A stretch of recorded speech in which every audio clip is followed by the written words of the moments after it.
अहिल्यानगरच्या civil हॉस्पिटलच्या पोर्चमध्ये एका जखमी व्यक्तीला टाकून 2 जण पसार झाल्याची घटना घडली असून संबंधित जखमी व्यक्तीचा उपचारापूर्वीच मृत्यू झालाय, तर फरार दुचाकीस्वार हे संशयाच्या भोवऱ्यात अडकलेत। एका जखमी व्यक्तीला दुचाकीवर अहिल्यानगरच्या जिल्हा शासकीय रुग्णालयात घेऊन आलेल्या दोघांनी त्यास रुग्णालयाच्या पोर्चमध्ये टाकून तेथून धूम ठोकली।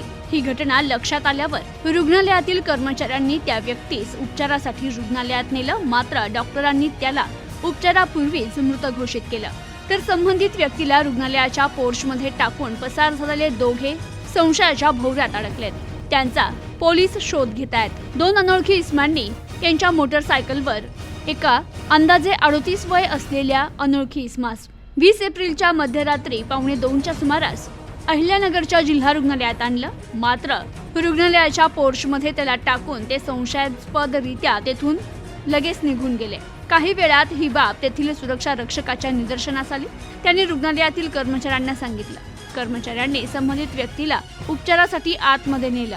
तेथे असलेले medical officer doctor RK Kulkarni यांनी त्याला तपासलं असता उपचारापूर्वीच मृत्यू झाल्याचं समोर आलंय।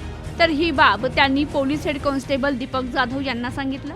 त्यांनी दिलेल्या माहितीवरून तोफखाना पोलीस ठाण्यात अकस्मात मृत्यूची नोंद करण्यात आली आहे। या प्रकरणाचा पुढील तपास पोलीस हवालदार गंगावणे हे करतायत। तर मयत व्यक्तीचं वर्णन: चेहरा उभट, रंग काळा सावळा, उंची 5 फूट 6 इंच, अंगाने सडपातळ, अंगात फिकट पिस्ता रंगाचा शर्ट, काळ्या रंगाची हाफ नाईट पॅन्ट, दाढी काळी पांढरी वाढलेली, डोक्याचे केस वाढलेले। अशा या मृत इसमास कोणी ओळखत असल्यास किंवा त्याच्या नातेवाईकांबाबत कोणाला काही माहिती असल्यास त्यांनी तोफखाना पोलीस ठाणे येथे 0241 241 6118 आणि मोबाईल नंबर 9552521584 या नंबरवर संपर्क साधण्याचं आवाहन तोफखाना पोलिसांनी केलंय। Bureau report, news today 24, Ahilyanagar.